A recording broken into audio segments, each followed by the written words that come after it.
زدني علما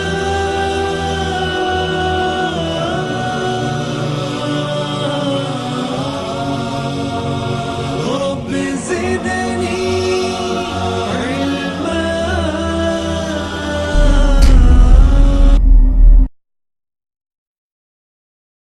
أعوذ بالله من الشيطان الرجيم. بسم الله الرحمن الرحيم. السلام عليكم ورحمة الله وبركاته.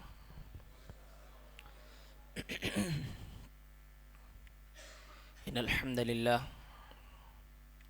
نحمده ونستعينه ونستغفره ونعوذ بالله من شرور أنفسنا ومن سيئات أعمالنا.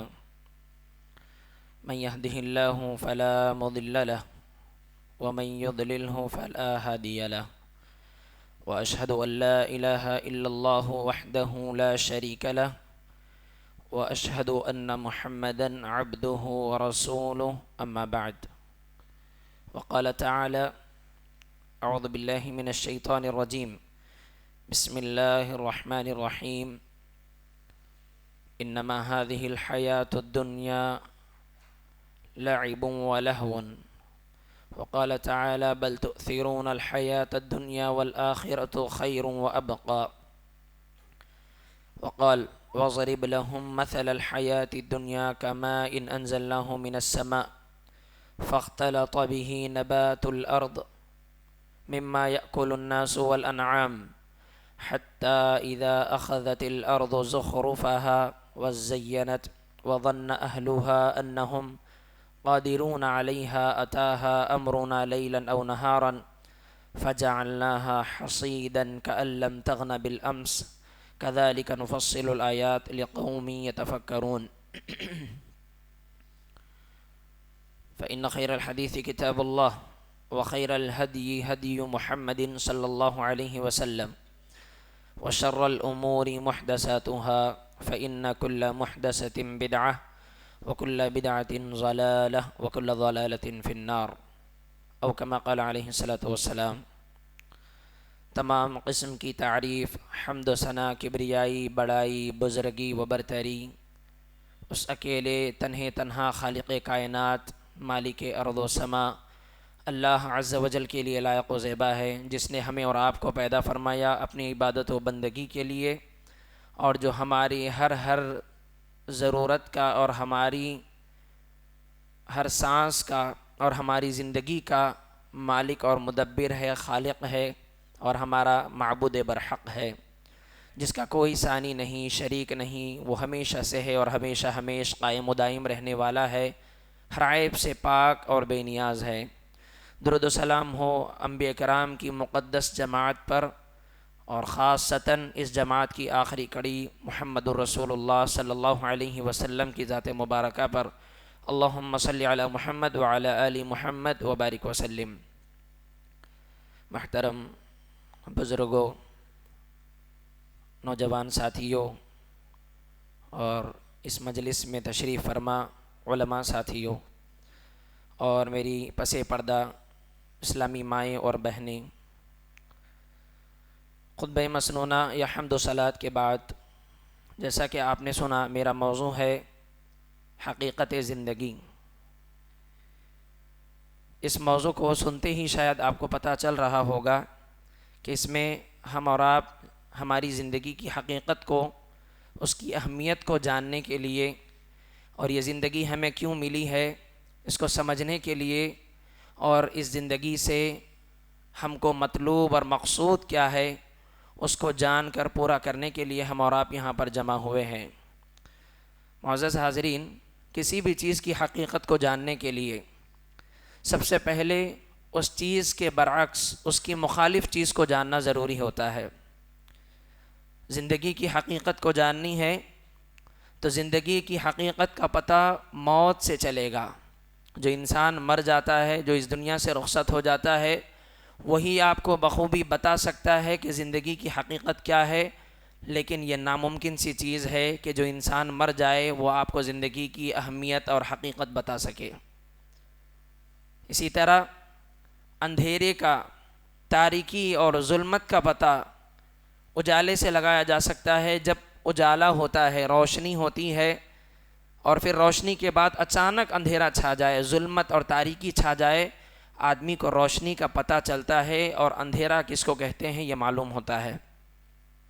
اسی طرح انسان شدید پیاسا ہو، شدت کی پیاس اس کو لگی ہو، شدت کی پیاس میں پانی کی لذت اور پانی جیسی نعمت کا احساس انسان کو ہوتا ہے، اور پانی کی حقیقت کا پتہ اس کو چلتا ہے۔ اسی لیے ہر نعمت کا یا ہر چیز کا اور اس کی حقیقت کا اندازہ لگانے کے لیے اس کے برعکس چیزیں، اس کی مخالف چیزیں دیکھی جاتی ہیں۔ جب مخالف چیز سے اس کو جوڑ کر دیکھا جائے تو حقیقت کا پتہ چلتا ہے۔ اسی طرح ہماری اور آپ کی زندگی بھی ہے۔ اس زندگی کی حقیقت کا پتہ ہم اور آپ کو بخوبی اسی وقت لگے گا جب ہم اور آپ موت کا گھونٹ پی جائیں گے، موت کی آغوش میں سو جائیں گے، تبھی مجھ کو اور آپ کو اندازہ ہوگا کہ جو زندگی ملی تھی اس کی کیا قدر و قیمت تھی، وہ زندگی مجھ کو اور آپ کو کیسے ملی تھی، اللہ تبارک و تعالیٰ کا کتنا بڑا انعام یہ زندگی تھی اس دنیا کے اندر۔ تب پتہ چلے گا جب ہم زیادہ سفر کی طرف، آخرت کے اس راستے کی طرف رواں دواں ہو جائیں گے جہاں ہم کو اعمال کی ضرورت پڑے گی، نیکیوں کی ضرورت پڑے گی، تب ہمیں احساس ہوگا کہ اس دنیاوی زندگی کی حقیقت کیا تھی اور اس کا ملنا میرے اور آپ کے لیے کتنا بڑا انعام تھا۔ معزز حاضرین، اللہ تبارک و تعالیٰ جو بڑا مہربان ہے، نہایت رحیم ہے، اللہ تبارک و تعالیٰ نے ہمیں زندگی بھی عطا کی الحمدللہ، اور اس زندگی میں نیکی کرنے کے مواقع بھی عطا کیے، اور اس زندگی کی حقیقت کو بھی ہمارے سامنے واضح کر دیا، اور اس زندگی کے دینے کا مقصد بھی اللہ تبارک و تعالیٰ نے بتا دیا۔ وہ رب جو اتنا بڑا مہربان ہے، نہایت رحیم ہے، اس رب کی یہ مہربانی ہے کہ اس نے ہمیں دنیا میں چھوڑ کر یوں ہی بے وجہ یا بے مقصد نہیں پھیلا دیا اس زمین کے اوپر۔ زمین پر بھیجنے کے بعد مقصد زندگی بھی بتایا۔ اس دنیا کے اندر جو زندگی ہم اور آپ گزار رہے ہیں، اس زندگی کی دھوکے بازی سے بھی مجھ کو اور آپ کو آگاہ کیا کہ دیکھو یہ زندگی کبھی بھی دھوکہ دے سکتی ہے، کسی بھی وقت تمہاری یہ زندگی ختم ہو سکتی ہے، اور پھر اس زندگی کے دیے جانے کا مقصد کیا ہے، اللہ تبارک و تعالیٰ کی عبادت و بندگی، یہ سب کچھ اللہ تبارک و تعالیٰ نے ہمیں واضح طور پر بتایا۔ اور اسی لیے نبی صلی اللہ علیہ وسلم نے بھی زندگی کی حقیقت کو جاننے کے لیے جو اس کی مخالف چیز ہے موت، اس کو بھولنے سے مجھ کو اور آپ کو منع کیا، اور بلکہ اللہ کے نبی صلی اللہ علیہ وسلم نے بار بار ہمیں موت کی یاد دلائی، موت کا احساس دلایا، اور یہ یاد رکھنے کو کہا کہ ہمیشہ موت کو یاد رکھنا، موت سے غافل نہ ہونا۔ ایسی موت جو تمہاری دنیا کی لذتوں کو ختم کر کے تمہاری زندگیوں کی حقیقت تمہیں بتا دیتی ہے، اس زندگی کو، اس موت کو ہمیشہ اپنی نگاہوں کے سامنے رکھنا۔ اسی لیے اللہ کے نبی صلی اللہ علیہ وسلم نے ارشاد فرمایا، اکثروا ذکر حازم اللذات یعنی الموت، کہ لذتوں کو بھلا دینے والی، دنیا کی عیش و عشرت میں جو تم ڈوبے اور مگن رہتے ہو، اس سے واپس تمہیں تمہارے مقصد زندگی کی طرف لے کر آنے والی اس موت کو کثرت سے یاد کیا کرو جو لذتوں کو ختم کر دیتی ہے۔ اس موت کو ہر حال میں یاد کرتے رہا کرو۔ یہ موت تمہیں اللہ تبارک و تعالیٰ کی بندگی سے غافل ہونے سے بچاتی ہے۔ یہ موت کا ذکر اور یہ موت کی یاد تمہیں مقصد زندگی سے غفلت میں مبتلا ہونے سے بچاتی ہے۔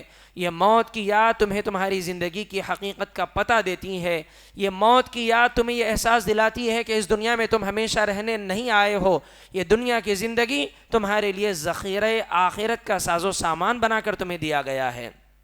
اللہ تبارک و تعالیٰ نے اسی لیے سوال کیا، افحسبتم انما خلقناکم عبثا، کیا تم نے یہ گمان کر رکھا ہے کہ ہم نے تمہیں یوں ہی عبث بیکار پیدا کیا ہے، وانکم الینا لا ترجعون، اور تم یہ سمجھتے ہو کہ تم ہماری طرف لوٹائے نہیں جاؤ گے؟ ایسی بات نہیں ہے، ہر ایک کو اللہ تبارک و تعالیٰ کی طرف لوٹ کر جانا ہے، اور یہ زندگی بے مقصد بے وجہ نہیں ہے۔ الذی خلق الموت والحیات لیبلوکم ایکم احسن عملا، وہی اللہ ہے جس نے اس زندگی اور موت کے سلسلے کو قائم کیا تاکہ جانچ لے، دیکھ لے کہ تم میں سے بہترین عمل کر کے آنے والا کون ہے، اچھے اعمال کر کے آنے والا کون ہے۔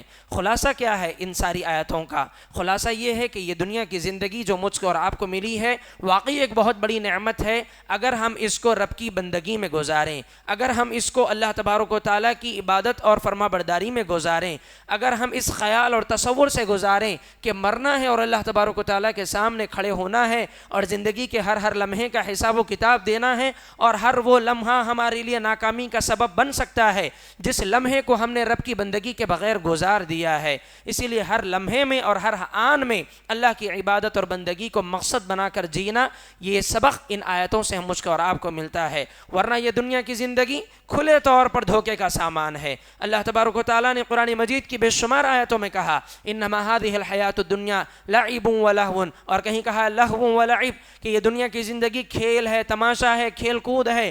دنیا کی نعمتوں کو اللہ نے کہا المال والبنون زینت الحیات الدنیا، یہ دنیا کا مال و متاع، یہ اولاد جس کے پیچھے تم بھاگ رہے ہو، یہ دنیا کی زینت ہے، یہ دنیا کی خوبصورتی ہے۔ بل تؤثرون الحیات الدنیا، تم دنیا کی زندگی کو ترجیح دیتے ہو، والآخرۃ خیر وابقی، جبکہ آخرت اس کے مقابلے میں بہتر اور باقی رہنے والی ہے۔ اسی طرح ایک اور جگہ اللہ نے کہا دنیا کی زندگی کی مثال دیتے ہوئے وَضْرِبْ لَهُمْ مَثَلَ الْحَيَاةِ الدُّنْيَا كَمَاءٍ أَنزَلْنَاهُ مِنَ السَّمَاءِ فَاخْتَلَطَ بِهِ نَبَاتُ الْأَرْضِ مِمَّا يَأْكُلُ النَّاسُ وَالْأَنْعَامُ، ان کے سامنے دنیا کی زندگی کی حقیقت کو بتاؤ، حقیقت زندگی ان کے سامنے رکھو۔ کیا ہے زندگی کی حقیقت؟ آسمان سے بارش برسی، آسمان سے بارش نازل ہوئی، فاختلط به نبات الارض، اور اس آسمان سے نازل ہونے والی بارش نے زمین سے بہت سارے شجر، درخت، پیڑ پودے پیدا کیے، مما یأکل الناس والانعام، جس سے لوگ اور چوپائے سب نے کھایا پیا، حتی اذا اخذت الارض زخرفها، یہاں تک کہ اس نازل ہونے والی بارش نے کھیتیوں کو لہلہا دیا، باغوں کو ہرا بھرا کر دیا، زمین پر اناج اور غلہ پیدا ہو چکا۔ حتی اذا اخذت الارض زخرفها وزینت وظن اہلها انہم قادرون علیہا، اور اہل باغ، اہل چمن، کھیت والوں نے، کسانوں نے یہ سمجھا کہ ابھی ہم یہ فصلیں کاٹ لیں گے، ابھی ہم ان باغوں کا پھل اتار لیں گے، باغ پک چکے ہیں، کھیتیاں، فصلیں پک چکی ہیں، ہم اناج نکال لیں گے، خوش و خرم تھے اپنی کھیتیوں اور باغوں کو دیکھ کر۔ اتاہا امرنا لیلا او نہارا، کہ اچانک صبح کی کسی گھڑی میں یا شام کی کسی گھڑی میں ہمارا حکم ان کے پاس آ پہنچا۔ فجعلناها حصیدا کأن لم تغن بالامس، ہم نے ان کھیتیوں کو کاٹ کر رکھ دیا، ہم نے ان کی فصلیں اجاڑ کر رکھ دی، اور ایسی حالت ان کی کر دی کہ کأن لم تغن بالامس، گویا کہ کل وہاں کچھ تھا ہی نہیں، کل وہاں کچھ تھا ہی نہیں۔ ایسے صفحے ہستی کے برابر ہم نے ان باغوں کو، ان چمن اور کھیتیوں کو کر دیا، بنجر زمین ہم نے بنا دی ان کھیتیوں کو لہلاتے ہوئے۔ یہ مثال ہے کھیتیوں کی، باغوں کی۔ اللہ تعالیٰ انسانی زندگی کو اسے جوڑ کر کہہ رہا ہے کہ انسانی زندگی کی یہی حقیقت ہے۔ انسان جوان ہوتا ہے، خوش ہوتا ہے کہ ابھی زندگی کے اتنے ایام، اتنے سال باقی ہے، پتہ نہیں یکا یک کب ملک الموت سامنے آ جائے، موت کا فرشتہ، اللہ کا حکم صبح کی کسی گھڑی یا شام کی کسی گھڑی میں آ جائے اور انسان کو موت کا گھونٹ پلا کر اللہ تبارک و تعالیٰ کے پاس لے کر چلا جائے، اور ایسا لگے گھر والوں کو، دنیا والوں کو کہ یہاں کل کچھ تھا ہی نہیں، کل یہ باتیں کرنے والا یہاں موجود تھا ہی نہیں، کل یہ دعوے کرنے والا اس سرزمین پر تھا ہی نہیں، لوگوں کو ایک تعجب سا لگے اور وہ انسان دنیا سے چلا جائے۔ یہی حقیقت ہے زندگی کی۔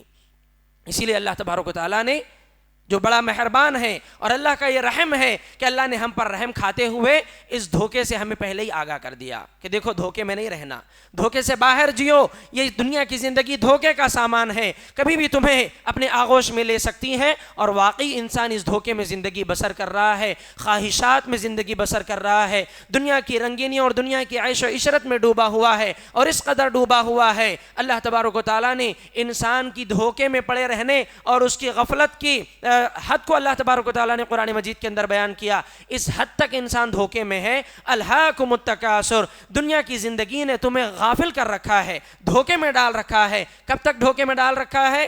حتی زرتم المقابر، یہاں تک کہ تم نے قبریں جا دیکھی۔ قبر میں پہنچنے تک دھوکے میں رہتا ہے انسان، قبر میں پہنچنے تک دھوکے میں مبتلا رہتا ہے۔ انسان یہ سمجھتا ہے ابھی بلوغت کی عمر آ رہی ہے، ابھی جوان ہوا ہوں، ابھی ادھڑ عمر آنا باقی ہے، ابھی بڑھاپا آنا باقی ہے، توبہ بعد میں کریں گے، نیکیاں بعد میں کریں گے، اعمال صالحہ بعد میں کریں گے، گناہ کل چھوڑیں گے، نیکی پرسوں اختیار کریں گے، یا رمضان نہیں اگلے رمضان نیک بن جائیں گے، نماز کی عادت اگلے ہفتے سے شروع کر لیں گے، اگلے جمعہ سے اولین وقت میں مسجد میں چلے جائیں گے، تقویٰ کل اختیار کر لیں گے، نماز کل سے نہیں چھوڑیں گے، یا کل کل کل کل کی آس اور کل کل کی امید نے انسان کو ایسے کل تک ٹالا کہ وہ کل جو اس کی قبر میں آنکھ کھول دے، اس کل تک انسان کو ہوش نہیں آتا۔ ایک ایسا کل آتا ہے جس دن وہ قبر میں آنکھیں کھولتا ہے، اس کو یہ احساس ہوتا ہے کہ یہ آج ہے جو مجھ سے حساب و کتاب لیا جا رہا ہے، میرا حساب ہو رہا ہے، اور مجھے عمل کا کوئی موقع آج نہیں دیا جائے گا، توبہ و استغفار کا کوئی موقع مجھے آج نہیں دیا جائے گا۔ انسان اس حد تک دھوکے میں مبتلا رہتا ہے۔ یہ زندگی کی حقیقت ہے میرے بھائیوں، دنیا کی زندگی دھوکے کا سامان ہے، اور یہاں اگر جینا ہے خوش و خرم، یہاں اگر کامیاب ہونا ہے، تو یہاں انسان اپنی زندگی کو رب کی بندگی میں اور مقصد زندگی کو رب کی بندگی بنا لے، رب کی بندگی اپنی زندگی کا مقصد سمجھ لے، تبھی جا کر کے انسان یہاں خوش و خرم جی سکتا ہے، اور وہی انسان دنیا میں بھی کامیاب جیے گا اور مر کر کے آخرت میں بھی کامیاب ہوگا۔ یہی مقصد ہے میرے اور آپ کے دنیا میں بھیجے جانے کا۔ اللہ تبارک و تعالیٰ نے مقصد بتایا، وَمَا خَلَقْتُ الْجِنَّ وَالْإِنسَ إِلَّا لِيَعْبُدُونَ، کہ میں نے جنوں اور انسانوں کو محض اپنی عبادت کے لیے پیدا کیا ہے، صرف اور صرف اپنی عبادت کے لیے پیدا کیا۔ باقی مقاصد دوسرے درجے میں، اصل مقصد اور اولین مقصد اللہ کی عبادت اور بندگی، انسانوں کی پیدائش کا اور جنات کی پیدائش کا اصل مقصد کیا ہے؟ اللہ کی عبادت اور بندگی۔ جو انسان اپنے صبح و شام اللہ کی عبادت میں گزارے، اللہ کی بندگی میں گزارے، صبح و شام اللہ تبارک و تعالیٰ کے ذکر میں لگا رہے، نمازوں کا اہتمام، قرآن مجید کی تلاوت، گناہوں سے دور، توبہ و استغفار کا اہتمام، ہر لمحہ یہ خیال رکھے کہ موت کسی بھی وقت آ سکتی ہے، اللہ تبارک و تعالیٰ کی بارگاہ میں مجھے حاضر ہونا ہے، ان خیالات اور ان تصورات اور ان اعمال کے ساتھ جو زندگی بسر کر رہا ہے، کامیاب ہے وہ انسان، قابل مبارکباد ہے وہ انسان، اور بڑا بہترین ہے وہ انسان، دنیا میں بھی اللہ کی نظر میں بھی بڑا ہی بہترین ہے وہ انسان۔ تو میرے بھائیو، زندگی کا مقصد اللہ تبارک و تعالیٰ کی بندگی ہے۔ بندگی کیسے کریں؟ اللہ تبارک و تعالیٰ کی بندگی کیسے کریں؟ بندگی کا مغز کیا ہے؟ بندگی کا مظہر کیا ہے؟ بندگی کا طریقہ کیا ہونا چاہیے؟ اللہ کی عبادت و بندگی کیسے کرنی چاہیے؟ ویسے جیسے مجھ کو اور آپ کو ٹھیک لگے، یا ویسے جیسے اللہ تبارک و تعالیٰ کو ہم سے مطلوب ہے؟ ویسی بندگی اللہ کو چاہیے جیسے اللہ تبارک و تعالیٰ ہم سے چاہتا ہے، جیسے اللہ تبارک و تعالیٰ ہم سے چاہتا ہے۔ اللہ تبارک و تعالیٰ چاہتا ہے کہ ہم مرتے دم تک اس کے فرما بردار بنے رہیں۔ اللہ تبارک و تعالیٰ چاہتا ہے کہ ہر لمحہ اس کا تقوی اختیار کرتے رہیں، اللہ سے ڈرتے رہیں، ہر ہمیشہ ہر حکم کو اللہ تبارک و تعالیٰ کے بجا لائیں، اللہ کی نافرمانی سے ہر ہمیشہ بچتے رہیں۔ اللہ تعالیٰ ہم سے یہ چاہتا ہے، تو ایسی ہی بندگی اللہ تبارک و تعالیٰ کو مطلوب ہے۔ اگر انسان یہ چاہے کہ مجھے جب سمجھ میں آئے گا تب میں بندگی کروں گا، جو بندگی مجھے اچھی لگے گی وہ عبادت اور بندگی میں کروں گا، بندگی میں جہاں مجھے آرام ملے گا میں وہ کروں گا، یا جو عبادت و بندگی کرتے ہوئے میرا دنیاوی فائدہ یا میرا مالی فائدہ، یہ میرے اپنے من کی خوش کر دینے والی وہ عبادت اگر ہوگی تب میں کروں گا۔ اگر ایسی چیزیں چھانٹ چھانٹ کر بندہ عبادت و بندگی کرے گا تو اللہ تبارک و تعالیٰ کو ایسی عبادت پسند نہیں ہے۔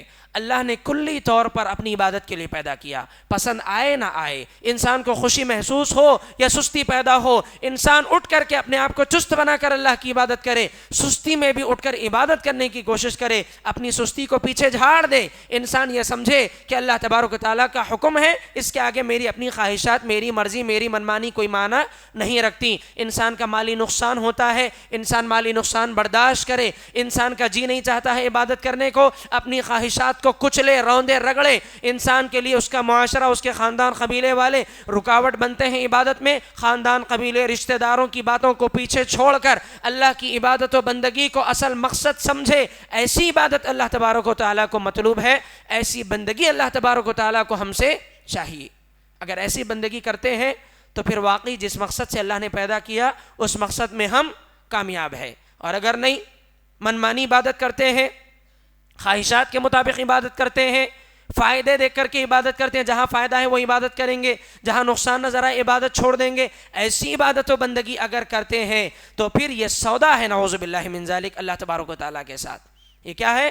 سودا ہے کہ ہم اللہ تبارک و تعالیٰ کو گویا یہ کہنا چاہ رہے ہیں کہ ہم یہ کریں گے اور ہمیں یہ چاہیے بدلے میں، ہم وہی کریں گے جو ہمارے دل کو اچھا لگے، ہم وہی کریں گے جس سے ہمارا فائدہ ہو، ہم وہی کریں گے جہاں تک ہمارا اپنا معاشرہ ہمارا ساتھ دیتا ہو، ہم وہی کریں گے جہاں تک کرنے کی ہمیں عادت ہے یا ہمارا دل چاہے یا ہمارا جسم اجازت دے۔ ایک سودا ہے نعوذ باللہ گویا سے ایک طرح سے۔ تو ایسے سودے اللہ تبارک و تعالیٰ کو پسند نہیں ہے۔ اللہ تبارک و تعالیٰ نے جو قیمتی جنت تیار کی ہے نا، اللہ تبارک و تعالیٰ نے جو جنت جس کے بارے میں نبی صلی اللہ علیہ وسلم نے فرمایا فیہا ما لا عین رأت ولا اذن سمعت ولا خطر علی قلب بشر، ایسی نعمتیں اس جنت میں اللہ نے تیار کر رکھی ہیں کہ جس کے تعلق سے جن کے تذکرے نہ کسی کان نے سنے ہیں، نہ کسی آنکھ نے ان کا مشاہدہ کیا ہے، اور نہ ہی کسی کے دل پر اس کا تصور گزرا ہے۔ ایسی قیمتی جنتیں اللہ نے تیار کر رکھی ہیں، وہ جنت اللہ یوں ہی نہیں دے گا۔ ہلکی پھلکی عبادتوں پر ان جنتوں کا وعدہ اللہ نے کب کیا ہے؟ اللہ نے کہا ان اللہ اشترى من المؤمنین انفسهم واموالهم بان لهم الجنہ، اللہ نے مومنین سے ان کے جان، ان کے مال، ہر چیز کو خرید لیا ہے۔ ان اللہ اشترى من المؤمنین انفسهم، اللہ نے اہل ایمان سے ان کی جانوں کو خرید لیا ہے۔ اب ہماری اپنی جانیں اپنی نہ رہیں، ہماری اپنی جانیں اللہ تبارک و تعالیٰ کی ہو گئی۔ اللہ تعالیٰ جہاں جان دینے کو کہے گا جان دیں گے، اللہ تبارک و تعالیٰ جہاں ہم سے اپنی جانوں کے نذرانے طلب کرے گا خوشی خوشی جان دیں گے۔ جان بچا کر، جان کی حفاظت کر کے، اپنے آپ کی جسم کی حفاظت کر کے جو عبادت کی جائے وہ عبادت نہیں۔ جہاں اللہ تبارک و تعالیٰ ہم سے جان مانگے، جان دے کر عبادت کی جائے تو وہ عبادت ہے۔ ان اللہ اشترى من المؤمنین انفسهم، اللہ نے مومنین سے ان کی جانوں کو خرید لیا ہے، واموالهم، ان کے مالوں کو خرید لیا ہے۔ کیا کہہ کر خرید لیا ہے؟ بان لهم الجنہ، کہ ان کو جنت دے گا، کہ ان کو جنت دے گا۔ جنت کے وعدے پر اللہ نے جان مال سب کچھ خرید لیا ہے ہمارا۔ ہماری جان ہماری نہیں، ہمارا مال ہمارا نہیں۔ جہاں مالی نقصان ہو رہا ہے، نماز کے لیے جائیں گے، کاروبار کا نقصان نظر آ رہا ہے، نماز نہیں پڑھوں گا میں، ایسی عبادت اللہ کو پسند ہے؟ نہیں۔ مالی نقصان دیکھ کر عبادت سے پیچھے ہٹ جانے والا مومن اللہ تبارک و تعالیٰ کی نظر میں حقیقی مومن نہیں ہے۔ اللہ تبارک و تعالیٰ نے ہم سے ہمارا مال لے لیا ہے، ہمارا مال ہمارا نہیں ہے۔ مالی نقصان کو برداشت کر کے آدمی اللہ کی عبادت کرے، ایسی عبادت اللہ تبارک و تعالیٰ کو مطلوب ہے۔ تو میرے بھائی، مقصد زندگی اللہ کی عبادت ہے تو عبادت ویسی ہونی چاہیے جیسے اللہ تبارک و تعالیٰ ہم سے چاہتا ہے۔ حقیقت کو دیکھیں کہ حقیقت کیا ہے، اللہ تبارک و تعالیٰ ہم سے کیا چاہتا ہے۔ آج پورا کا پورا دین، دیندار تو بہت ہیں، دین پر عمل کرنے والے بہت ہیں، دین کے کام بہت ہو رہے ہیں، دین کے نام پر چلنے والے مدارس اور مکاتب اور پتہ نہیں کیسے کیسے چینلز بہت ہیں۔ کیا ہر جگہ سے ہونے والا کام اللہ تبارک و تعالیٰ کی نظر میں قابل قبول ہے، مقبول ہے؟ اللہ تبارک و تعالیٰ دین کے نام پر ہونے والے ہر عمل سے خوش ہے، راضی ہے اللہ تبارک و تعالیٰ؟ نہیں۔ اللہ تبارک و تعالیٰ کے نزدیک وہی کام، وہی دین، وہی عمل اور اللہ تبارک و تعالیٰ کی نظر میں وہی طریقہ محبوب اور اللہ تبارک و تعالیٰ کو مطلوب ہے جو خلوص کے ساتھ کیا جائے، للہیت کے ساتھ کیا جائے، اور جسمانی اعضاء کے ذریعے نہیں بلکہ دل اور روح کے ذریعے کیا جائے۔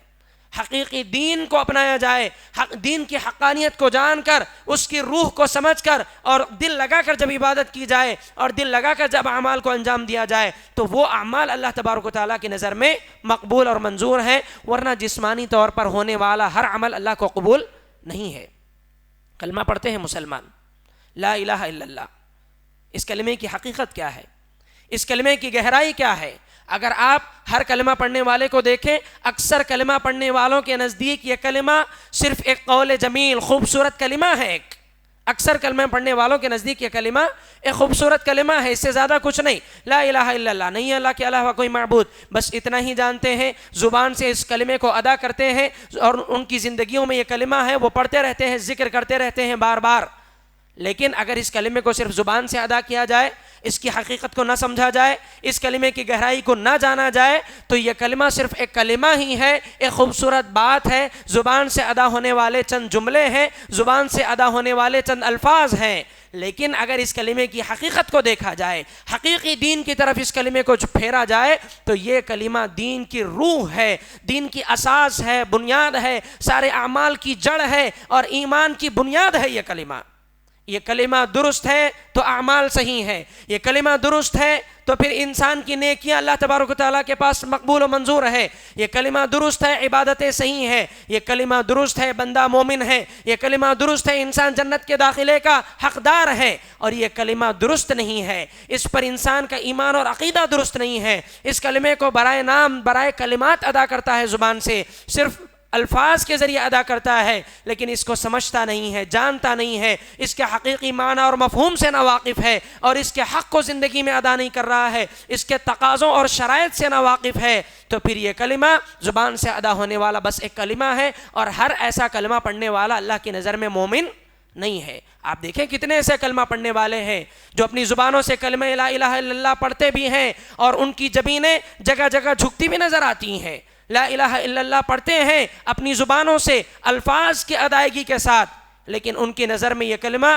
صرف ایک خوبصورت کلمہ ہی رہ گیا ہے۔ انہوں نے اس کے شرائط اور اس کے تقاضوں کو نہیں سمجھا، اسی لیے ظاہری کلمہ پڑھنے لگے، دل پورا کا پورا غیر اللہ کی محبت سے بھرا ہوا ہے، دل پورا کا پورا غیر اللہ پر بھروسہ اور توکل سے بھرا ہوا ہے، اور پیشانیاں ان کی اللہ تبارک و تعالیٰ کے علاوہ در بدر جھکتی نظر آتی ہیں، ان کے ذبیحہ اور نیاز اور قربانیاں اللہ تبارک و تعالیٰ کے علاوہ اوروں کے لیے بھی ہوتی نظر آتی ہیں، وہ اللہ تبارک و تعالیٰ کے علاوہ اوروں سے بھی آس اور امیدیں وابستہ لگائے بیٹھے ہوئے ہیں، وہ اللہ تبارک و تعالیٰ سے مایوس نظر آتے ہیں جو اس کلمے کو پڑھتے بھی ہیں لا الہ الا اللہ۔ کیا فرق ہے؟ کلمہ تو پڑھ لیا، اور بہت سارے ایسے ہیں جو الحمدللہ کلمہ پڑھنے کے ساتھ ساتھ گہرائی اس کے معنی کو جانتے ہیں، گہرائی سے اس کے مفہوم کو سمجھتے ہیں، اس کے تقاضوں کو پورا کرتے ہیں اور اس پر عمل کرتے ہیں۔ جب کہہ دیا لا الہ الا اللہ کہ اللہ کے علاوہ کوئی معبود نہیں، تو پھر اللہ کے علاوہ کسی کی عبادت نہیں کرتے، بیماری آ جائے شفا اللہ سے طلب کرتے ہیں، اولاد نہ دے اللہ، اولاد اللہ سے طلب کرتے ہیں، بے روزگار ہو جائے رزق اللہ سے طلب کرتے ہیں، اپنے ذبیحے اللہ تبارک و تعالیٰ کی بارگاہ میں اللہ کے نام پر ذبح کرتے ہیں، اپنے صدقہ و خیرات اللہ کے نام پر لوگوں پر لوٹاتے ہیں، اللہ کے نام پر لوگوں کو کھلاتے ہیں، اللہ کے نام پر روزہ رکھتے ہیں، اللہ کی رضا کے لیے لوگوں سے خوش ہوتے ہیں، لوگوں سے محبت کرتے ہیں، اللہ کی رضا کے خاطر غریبوں اور محتاجوں کی مدد کرتے ہیں، ان کا جینا مرنا اوڑھنا بچھونا زندگی بسر کرنا مرنا سب کچھ اس کلمے کے دائرے میں اور اس کلمے کے ماتحت آ جاتا ہے جب لوگ اس کلمے کو سمجھتے ہیں۔ اور جو نہیں سمجھتے ان کے نزدیک صرف الفاظ ہے یہ کلمہ، اور ایسے الفاظ اللہ کو قبول نہیں ہے۔ جو زبان سے ادا کر دے اور در بدر جھکتا چلا جائے، زبان سے کلمہ ادا کرے اور اللہ کے علاوہ اوروں کے لیے جانوروں کے ذبیحے پیش کرتا چلا جائے، زبان سے کلمہ لا الہ الا اللہ تو پڑھے، اللہ کے علاوہ اوروں سے مدد بھی مانگتا چلا جائے، لا الہ الا اللہ تو پڑھے، لیکن اللہ تبارک و تعالیٰ کے علاوہ اوروں کو خوش کرنے کے لیے، اوروں کا تقرب حاصل کرنے کے لیے ان کے نام پر جانوروں کے ذبیحے پیش کرے اور ان کے آستانوں پر چادریں چڑھائے یا پھر ناریل اور طرح طرح کی غذائیں پیش کرتا چلا جائے، ان کے نام پر لوگوں کو کھانے کھلائے، ایسی حرکتیں جب کرتا ہے انسان تو پھر ایک ہی کلمہ ہے لا الہ الا اللہ، لیکن پڑھنے والے دونوں کے درمیان جب اتنا فرق ہے تو پھر اللہ تبارک و تعالیٰ بھی ان کو اسی فرق کے ساتھ قبول کرتا ہے۔ جو الفاظ سے ادا کرتے ہیں اللہ ان کو ان کے الفاظ تک رکھتا ہے، جو دل سے قبول کر کے اللہ کے ساتھ اس کو جوڑ کر اسی توحید پر اپنا جینا مرنا گزر بسر کرتے ہیں، اللہ تبارک و تعالیٰ ان کو پسند کرتا ہے، اللہ ان سے خوش ہوتا ہے اور انہیں کے لیے جنت کی بشارتیں ہیں۔ اسی طرح دین نام بن چکا ہے ظاہری حرکات و سکنات کا، دین نام بن چکا ہے لباس کا، دین نام بن چکا ہے ظاہری حلیہ اور شکل و صورت کا۔ اصل دین سے آج لوگ ناواقف ہیں، اصل دین لوگوں کی نظر میں دین نہ رہا۔ بندگی کرنا چاہتے ہیں لوگ تو بندگی اس پیمانے پر اتر کر کرنا چاہتے ہیں جو پیمانہ لوگوں نے قائم کیا ہے۔ اس لباس میں بندگی کرو، آپ کی بندگی پرفیکٹ ہے۔ آپ اس حلیے کے ساتھ بندگی کرو، آپ کو بہت بڑا متقی سمجھیں گے۔ آپ ایسے بن کر کے آپ اللہ تبارک و تعالیٰ کے بندے ثابت کرو، واقعی آپ کو بندہ مان لیں گے۔ آپ اس حلیے سے ہٹ جائیں، آپ اس لباس سے ہٹ جائیں، آپ اس شکل و صورت اور چال ڈھال سے ہٹ جائیں، آپ کتنے ہی متقی کیوں نہ بن جائیں، لوگوں کو متقی نظر نہیں آئیں گے۔ آپ لوگوں کے نزدیک تقوی کا معیار جھباٹ پگڑی، اسی طرح سے انگوٹھیاں اور شملے مشجرے رومال، یہ سب دینداری کی علامت بن چکی ہے، یہ سب دینداری کی علامت بن چکی ہے۔ حالانکہ یہ حقیقی دینداری ہے نہیں، یہ دین حقیقی نہیں ہے، یہ بناوٹی دین ہے۔ یہ کیا ہے؟ بناوٹی دین۔ اگر یہ جبہ قبہ، آپ کی پگڑی اور آپ کی انگوٹھیاں، آپ کے شملے اور یہ ساری چیزیں اوڑھ کر کے آپ اللہ تبارک و تعالیٰ کے ساتھ غیر اللہ کو شریک کرتے ہو، آپ شرک کرتے ہو، آپ غیر اللہ کی بندگی کرتے ہو، آپ اللہ کے علاوہ اوروں سے ڈرتے ہو، اوروں سے امیدیں وابستہ رکھتے ہو، اوروں کو بطور وسیلہ اللہ کا شریک ٹھہراتے ہو، تو پھر آپ سے بہتر وہ انسان ہے جس کا لباس ایک پینٹ شرٹ ہے، وہ اللہ سے ڈرتا ہے، وہ اللہ کے ساتھ کسی کو شریک نہیں کرتا، وہ لوگوں پر ظلم نہیں کرتا، وہ اللہ کا تقوی اختیار کرتا ہے، 5 وقتہ نمازی ہے، اللہ کے علاوہ کسی کے آگے اپنے ماتھے کو نہیں ٹھیکتا، اللہ کے علاوہ کسی سے امیدیں وابستہ نہیں رکھتا، اللہ کے ساتھ کسی کو بطور وسیلہ شریک نہیں ٹھہراتا، وہ انسان آپ سے زیادہ متقی ہے اور حقیقی دین اس کے پاس ہے، حقیقی دین اس کے پاس ہے۔ لوگوں نے اس دین کے حقیقی دین اور بناوٹی دین کے فرق کو نہیں سمجھا۔ بندگی کرنا ہے، لوگوں کے نزدیک یہ بناوٹی دین رکھا ہوا ہے، اس پر آ کر کے لوگ بندگی کرنا چاہتے ہیں اللہ کی۔ آپ نماز پڑھانا چاہتے ہیں، پینٹ شرٹ پہن کر کے آپ نماز پڑھائیں، لوگ سمجھتے ہیں آپ نماز پڑھانے کے قابل نہیں ہیں، اگرچہ کہ آپ کے پاس علم بکثرت ہو، آپ خوب جاننے والے ہوں، قرآن کے ماہر ہوں، آپ نماز کے ضروری مسائل سے واقف ہوں، فقہی مسائل سے آپ واقف ہوں، نماز کے اندر پڑھے جانے والے اذکار اور دعاؤں کا معنی اور مفہوم آپ کو پتہ ہے، قرآن مجید خوش الہانی اور تجوید سے آپ پڑھتے ہیں، قرآن کا ترجمہ آپ جانتے ہیں، لیکن آپ کا لباس اگر پینٹ شرٹ ہے، یا پھر آپ یہ جبہ خبہ اور یہ پگڑی رومال اس سے ہٹ کر کے آپ دوسرا لباس پہن کر کے آتے ہیں، لوگ یہ سمجھتے ہیں آپ نماز پڑھانے کے قابل نہیں ہیں، آپ وعظ و نصیحت کرنے کے قابل نہیں ہیں، آپ مولوی نہیں ہیں، یا آپ دیندار نہیں ہیں، آپ کو لوگ بے دین سمجھنے لگتے ہیں۔ آج لوگوں کی نظر میں دین لباس بن کر کے رہ گیا ہے، جبہ قبہ پہن لو، جھوٹ بولتے پھرو، جبہ قبہ پہن لو، لوگوں کا مال ظلماً ہڑپ کر کے کھاتے پھرو، جبہ قبہ پہن لو، آپ بھلے سے دین کے نام میں صفر ہوں، زیرو ہوں، آپ کو لوگ علامہ بنا دیں گے، آپ کو لوگ علامۃ الدہر بنا دیں گے، آپ کو سر پر چڑھا لیں گے، آپ کو اسٹیج پر بٹھا دیں گے، آپ پر لاکھوں روپیہ لٹائیں گے۔ ایسے ہی مولوی گھوم رہے بازاروں میں، ہے کہ نہیں ہے؟ آپ کے بھی تجربے میں ہیں ایسے مولوی، علم کا عین نہیں ہے ان کے پاس، علم کا عین نہیں ہے ان کے پاس، الاں فلاں باتیں، ادھر ادھر کی باتیں گھما پھرا کر کے، کبھی کھانے پینے کی باتیں، کبھی ہوٹلوں کی مثالیں، کبھی گاڑیوں کی مثالیں، کبھی بازاروں کی مثالیں، کبھی چھت کی، زمین کی، آسمان کی، ایسی الاں فلاں مثالیں اٹھ پٹانگ باتیں کر کے لوگوں کی نظر میں علامۃ الدہر بنے ہوئے ہیں، اپنے حلیے سے، اپنے حلیے سے، بڑی پگڑی انہوں نے پہنی ہوئی ہے، ہاں جبہ پہن کر کے اوپر سے عبا ڈالا ہوا ہے، لوگ سمجھ رہے ہیں علامہ ہے، کیا ہے؟ علامہ ہے، علم کا عین نہیں ہے ان کے پاس، اور لوگوں کی نظر میں یہ بڑا دیندار ہے، لوگوں کی نظر میں یہ بڑا دیندار، ایک بھولا بھالا مسلمان، داڑھی ہے اس کو، پینٹ شرٹ پہنتا ہے، تجارت کر رہا ہے، علم بھی جانتا ہے، رب کی توحید کو سمجھتا ہے، نبی صلی اللہ علیہ وسلم کی سنت کیا ہے وہ جانتا ہے، اس کو قبول بھی کرتا ہے، 5 وقتہ نمازی ہے، اللہ سے ڈرنے والا ہے، لوگ اس کو بے دین سمجھتے ہیں، لوگ سمجھتے ہیں وہ دیندار نہیں ہے، اس کے تقوی پر انگلیاں اٹھاتے ہیں۔ یہ کون سی دینداری ہے جس کو ہم نے دین سمجھا ہوا ہے؟ میرے بھائی حقیقی دین کی طرف آؤ، حقیقی بندگی جو اللہ کو مطلوب ہے وہ جان کر اس پیمانے پر بندگی کرو، اللہ تبارک و تعالیٰ خوش ہوگا۔ یہ بندگی کے لیے یہ پیمانے جو لوگوں نے قائم کیے یہ بناوٹی دین ہے، حقیقی دین نہیں ہے، حقیقی دین نہیں ہے۔ یہ ہر میدان میں آپ دیکھ سکتے ہیں، ہر میدان میں بناوٹی کردار، بناوٹی رول، ریاکاری، دکھاوا ہر جگہ آپ کو دیکھنے کو ملے گا۔ آپ خدمت خلق کا معاملہ دیکھیں، لوگوں کی مدد کرنا چاہتے ہیں، بناوٹی کردار آپ کو مل جائے گا۔ آپ عبادات کا معاملہ دیکھیں، وہاں بناوٹی کردار آپ کو مل جائے گا۔ اللہ کی بندگی کر رہے ہیں، ریاکاری کے لیے، دکھاوے کے لیے، بناوٹی کردار کے ساتھ لوگ دیکھیں بس مجھ کو بہت بڑا زاہد، متقی، عبادت گزار سمجھے، اگرچہ کہ اس کے دل میں خلوص اور للہیت کا تنکا تک نہیں ہے۔ میں ہر ایک کے تقوی پر شک نہیں کر رہا ہوں، انگلیاں نہیں اٹھا رہا ہوں معذرت کے ساتھ، اللہ ماشاءاللہ بہت سارے ایسے ہیں الحمدللہ جن کے دلوں میں تقوی ہے، اللہ کا خوف ہے۔ اللہ ہمیں ان لوگوں میں شامل کریں جو اللہ سے ڈرتے ہیں، خلوص اور للہیت کے ساتھ اللہ کی عبادت کرتے ہیں، ورنہ آج بناوٹی کردار جگہ جگہ آپ کو مل جائے گا، بناوٹی کردار جگہ جگہ آپ کو مل جائے گا۔ دعات کے اندر بناوٹی کردار، دعوت کا کام کرنا چاہتے ہیں، داعی بنے ہوئے ہیں، دعوت کا کام کرنا چاہتے ہیں، دعوت کے کام کے لیے میری فرمائش ہے، میری ڈیمانڈ ہے کہ میری مجلس میں 100 لوگ ہوں، 2-4 لوگوں میں درس نہیں دوں گا، 2-4 لوگوں کے اندر میں درس نہیں دوں گا، میرا اپنا ڈیمانڈ ہے۔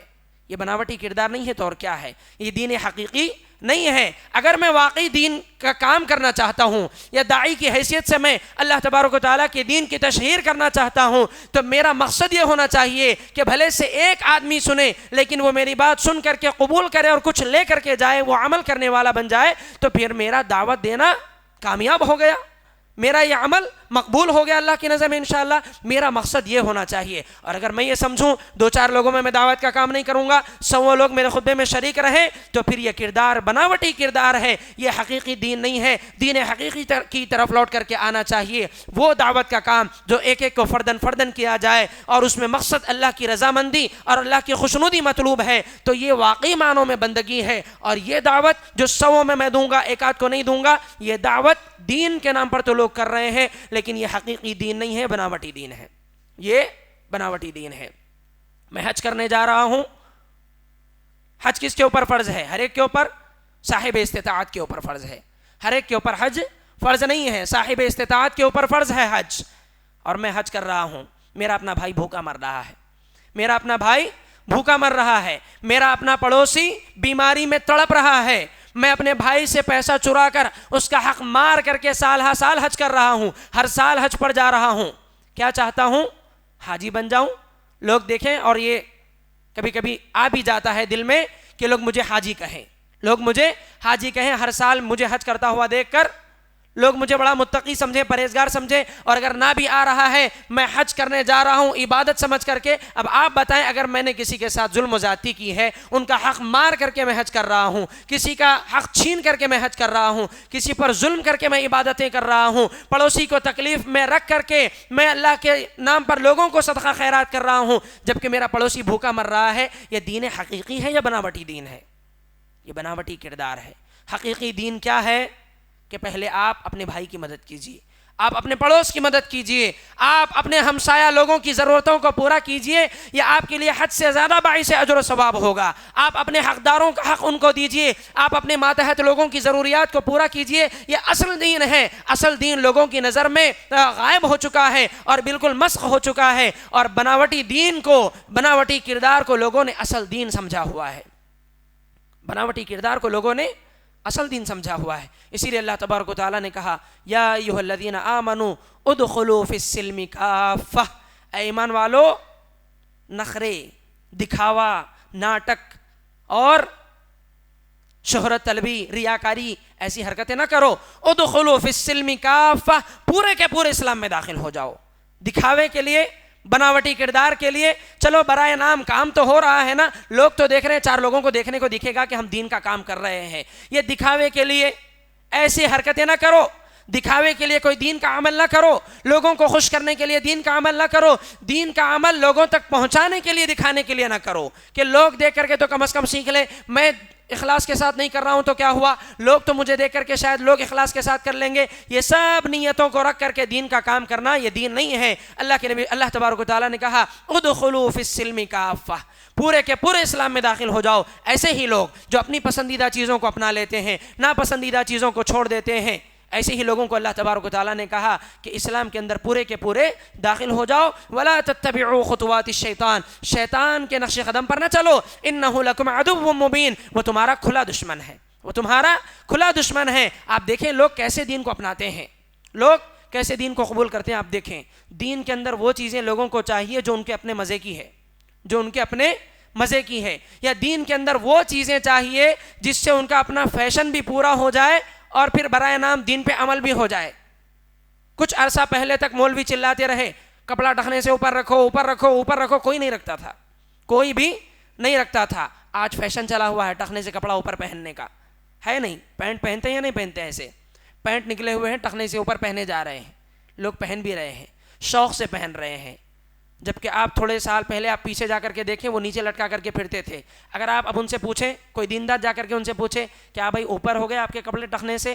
نہیں، دین میں بھی ہے نا مول صاحب، دین میں بھی ہے، ٹخنے سے اوپر پہننا ہے کپڑا تو دین پہ عمل بھی ہو رہا ہے، اور آج کل ویسے ہی چل رہے ہیں، تو ایک تیر سے دو نشانے، دونوں کام ہو رہے ہیں۔ اصل میں دین مقصود اور مطلوب نہیں ہے اس کے پاس، اصل مقصد ٹرینڈنگ فیشن جو چل رہا ہے وہ اس کو اپنانا ہے۔ اس لیے اس نے کیا کیا، اپنا پینٹ ٹخنے سے اوپر کر لیا، دکھا یہ رہا ہے بظاہر کہ میں دین پر عمل کر رہا ہوں، حقیقت یہ ہے کہ فیشن کو اپنانا ہے، ٹرینڈنگ جو چل رہا ہے ویسے چلنا ہے زمانے کے ساتھ۔ یہ دین حقیقی نہیں ہے، یہ بناوٹی دین ہے۔ حقیقی دین کو اگر اپنانے والا ہوتا، جس وقت اس کو حدیث کا پتہ چل گیا ما اسفل من الکعبین من الازار فی النار، ٹخنوں کا وہ حصہ جو کپڑے سے چھپ جائے گا جہنم میں ہوگا، جس لمحہ وہ حدیث سنتا اسی وقت اپنے کپڑے کو ٹخنے سے اوپر کر لیتا۔ یہ حقیقی دیندار نہیں ہے، یہ بناوٹی دیندار ہے، اسی لیے اس نے فیشن کی آڑ میں دین کو قبول کیا ہے۔ داڑھی رکھنے والے سو ایسے آپ کو ملیں گے جن کو پہلے کہا جاتا تھا داڑھی چھوڑ دو، داڑھیوں کو معاف کر دو، ایسی حدیثیں نہیں گزری لوگوں کے سامنے، خطبات میں سنتے ہیں، دروس میں سنتے ہیں، نہیں چھوڑی کسی نے داڑیاں۔ آج فلمی اداکار فرینچ داڑیاں، خشخشی داڑیاں چھوڑ رہے ہیں، ان کی اتباع میں، ان کی پیروی میں، ان کے پیچھے پیچھے چلنے میں ہمارے نوجوانوں نے اس قسم کی داڑیاں رکھنا شروع کیا ہے، اور کہتے ہیں نہیں اسلام میں بھی ہے نا داڑھی چھوڑنا، تو ویسے بھی میں نے چھوڑ لی اور میں فلاں کا فین ہوں، اس نے ایسی داڑھی رکھی ہے اس لیے میں رکھتا ہوں داڑھی۔ تو ایک طرف سے اس کی بھی اتباع، دوسری طرف سے نعوذ باللہ نبی صلی اللہ علیہ وسلم کی بھی اتباع۔ میرے بھائی اگر تو نبی سے محبت کرنے والا ہے تو پھر نبی صلی اللہ علیہ وسلم کی حدیث سنتے ہی تیرا کام تھا کہ تو داڑھی کو معاف کر دیتا۔ تو نے فلاں اداکار کی محبت میں یہ کام کیا، تو نے دین حقیقی کو نہیں اپنایا، یہ بناوٹی کردار ہے، اور یہ کردار اللہ کو پسند ہرگز نہیں ہے۔ اللہ ایسی بندگی ہم سے نہیں چاہتا ہے۔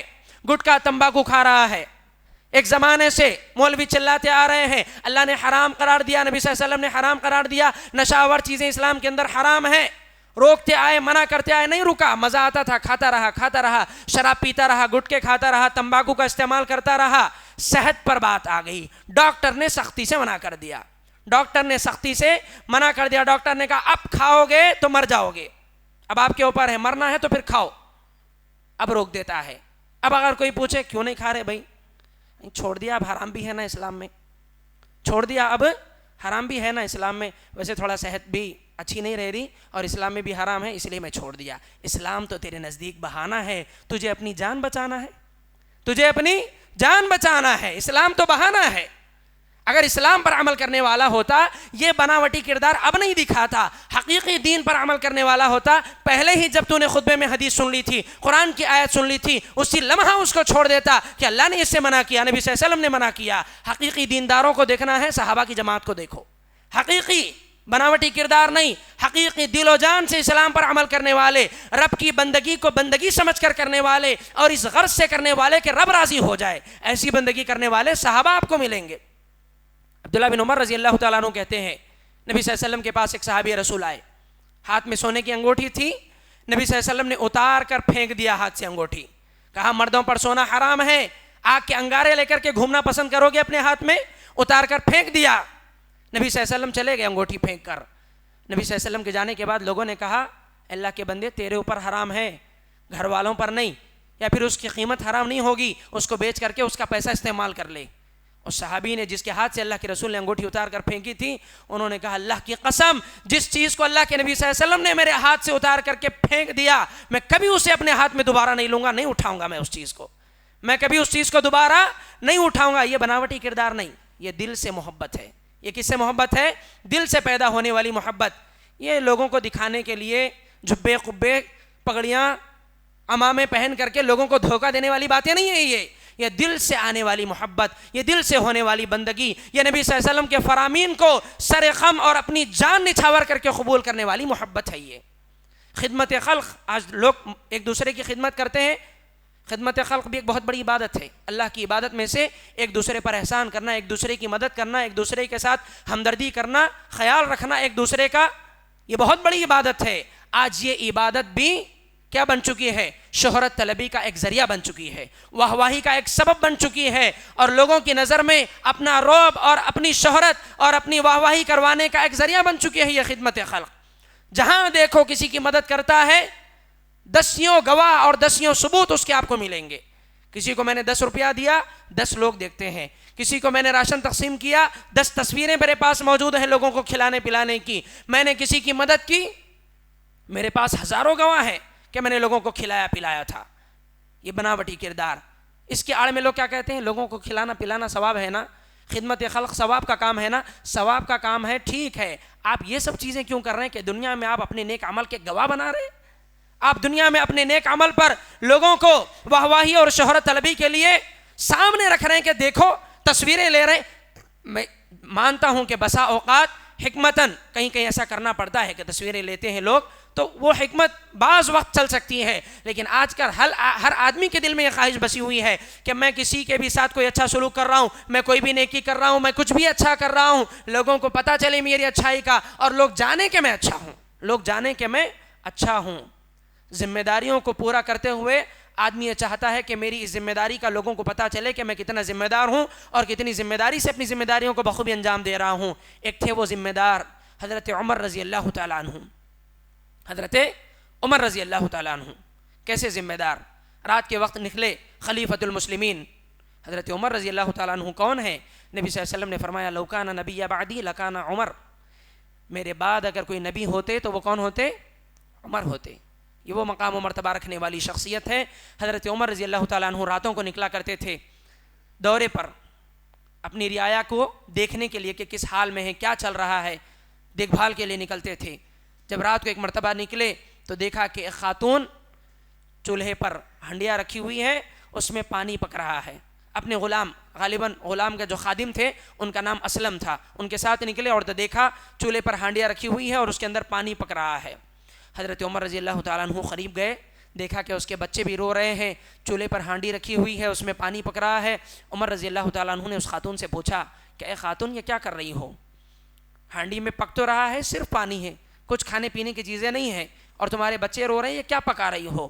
اس خاتون نے کہا کہ اے فلاں، تم پتہ نہیں کون ہو، لیکن یاد رکھنا یہ میرے بچے بھوکے پیاسے ہیں، بھوک سے بلک رہے ہیں، تڑپ رہے ہیں، رو رہے ہیں، اور میں بہت دیر سے ان کو جھوٹی تسلی دے رہی ہوں کہ کھانا پک رہا ہے، اور کھانا پکانے کی آس میں کہ کھانا پکے گا تو میں ان کو کھانا دوں گی، اس آس میں نے ان کو بیدار رکھا ہوا ہے، اور چولہے پر یہ پانی پک رہا ہے، بچے انتظار میں ہیں، شاید دیکھتے دیکھتے سو جائیں گے اور میں یہ پانی ایسے ہی پکاتی رہوں گی، لیکن یاد رکھنا کہ امیر المؤمنین کو قیامت کے دن اللہ پوچھے گا کہ اس کی خلافت میں اور میرے بچے بھوکے پیاسے سو رہے ہیں، اللہ پوچھے گا میرے بچے بھوکے رو رہے ہیں۔ حضرت عمر رضی اللہ تعالیٰ عنہ کو زار و قطار رونا آیا اور سیدھے بیت المال کی طرف رخ کیا، مسلمانوں کا جو بیت المال تھا اس کی طرف رخ کیا، اور رخ کر کے سیدھے وہاں پہنچے، ساتھ میں غلام بھی ہے اور خادم بھی ہے، اور وہاں پہنچ کر کے بیت المال سے آٹے کی ایک بوری تھیلی اٹھائی اور اپنے کندھے پر ڈالا، کھانے پینے کا کچھ سامان لیا، لے کر کے آنے لگے۔ حضرت عمر رضی اللہ تعالیٰ عنہ سے ان کے خادم نے کہا کہ امیر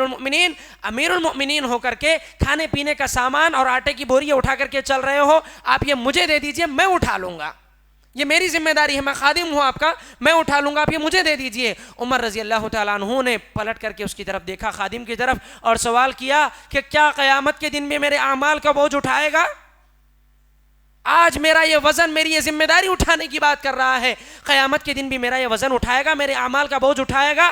خادم فوری پیچھے ہٹ گیا، کہا کہ نہیں، قیامت کے دن کا معاملہ تو بڑا سنگین ہے، اس دن کوئی کسی کا بوجھ نہیں اٹھا سکتا۔ خادم ایک قدم پیچھے ہٹ گیا۔ عمر رضی اللہ تعالیٰ عنہ وہ سامان لے کر کے آئے اور خود اپنے ہاتھوں سے آٹا گوندا اور روٹی ڈالی اور اس عورت کو کھانے کا سامان پیش کیا۔ کھانا پیش کر کے جب وہاں سے جانے لگے، اس عورت کو نہیں پتا کہ یہ عمر رضی اللہ تعالیٰ عنہ ہے، اور دیکھیں کیسے چپکے سے اپنی ذمہ داری کو پورا کر دیا۔ اس عورت نے پلٹ کر کے کہا انت اولا و احق من امیر المؤمنین، تم زیادہ حق رکھتے ہو امیر المؤمنین سے زیادہ کہ تم امیر ہو مومنوں کے، عمر سے زیادہ تم حق رکھتے ہو کہ تم امیر المؤمنین بنو مومنوں کے۔ عمر رضی اللہ تعالیٰ عنہ کی آپ کے اخلاص اور آپ کے خلوص اور للہیت پر قربان جائیے، پلٹ کر نہیں کہا اس عورت سے کہ میں ہی عمر ہوں، پلٹ کر نہیں کہا میں ہی عمر ہوں، خاموشی سے وہاں چلے گئے۔ یہ ہوتا ہے اخلاص، یہ ہوتی ہے رب کی خالص بندگی، بناوٹی کردار نہیں، دکھاوا نہیں، ریا نہیں، نمود نہیں۔ جو کام کریں اللہ تبارک و تعالیٰ کی مرضی، اس کی خوشنودی، اس کی رضا اور اس کی جنت طلبی یہ مقصود ہو انسان کا، ایسے کردار نہیں ہے۔ آج ہماری تاریخ کو پڑھ کر کے دشمنان اسلام اور خود ہمارے اپنے مسلمان پریشان اور حیران کن ہیں کہ کیا ہوا ہے اس قوم کو۔ یہی وہ قوم ہے جو ماضی میں ترقی یافتہ رہی ہے، ملکوں کے ملک فتح کرنے والی اور دنیا کے کونے کونے تک اپنی حکومت اور سلطنت کو پہنچا چکی یہ قوم ہے، اور آج کیا ہو گیا ہے کہ شکست کھا گئی ہے یہ قوم اور مظلومیت کی زندگی بسر کر رہی ہے یہ قوم، ناکام و نامراد ہے یہ قوم۔ آج دنیا والوں کو تعجب اور حیرت ہے ہماری اس ناکامی پر، ہماری اس تنزلی پر اور ہماری اس ذلت و رسوائی والی زندگی پر افسوس اور حیرت ہے ان کو، اور اس حیرت کا اگر علاج اور سبب تلاش کریں تو سبب یہی ملے گا مجھ کو اور آپ کو کہ وہ دیندار تھے، حقیقی دیندار، اور آج دیندار ہیں بناوٹی دیندار۔ وہ حقیقی دیندار تھے اور آج بناوٹی دیندار ہیں۔ وہ قرآن مجید کی تلاوت کرتے تھے، ایک ایک حرف ان کی زندگیوں میں عملی طور پر شامل تھا۔ قرآن مجید کا، قرآن کے ایک ایک حرف کو پڑھتے، تلاوت کرتے، ایک ایک آیت کو جب تک اسے سمجھ نہ لیتے، جب تک اس پر عمل نہ کر لیتے، تب تک آگے نہ بڑھتے تھے۔ قرآن کو سمجھنے، عمل کرنے کے ساتھ انہوں نے اپنایا ہوا تھا، اور آج قرآن مجید ہمارے بھی ہاتھوں میں ہے، وہی قرآن ہے، بناوٹی کردار اس قرآن کے ساتھ میرا اور آپ کا۔ قرآن پڑھ رہے ہیں، پڑھا رہے ہیں، ہزاروں حافظ قرآن موجود ہیں، مسجدوں میں قرآن کے دروس دیے جا رہے ہیں، خطبوں میں قرآن مجید سنایا جا رہا ہے، رمضان میں تراویح کی شکل میں قرآن مجید سنایا جا رہا ہے۔ کیوں ترقی نہیں ہو رہی ہے اس قرآن کو ساتھ رکھ کر کے بھی؟ اسی لیے نہیں ہو رہی ہے اس پر عمل کرنا ہم نے چھوڑ دیا۔ اس قرآن سے ہمارے رشتے اور تعلقات کمزور ہو گئے، پڑھنے کی حد تک ہم نے اس کو رکھا، خوش الہانی سے سننے کی حد تک ہم نے اس کو رکھا، اس قرآن پر عمل ہمارے نزدیک ختم ہو چکا۔ ورنہ یہی قرآن ہے، اور نبی صلی اللہ علیہ وسلم کے وعدے اور نبی صلی اللہ علیہ وسلم کے الفاظ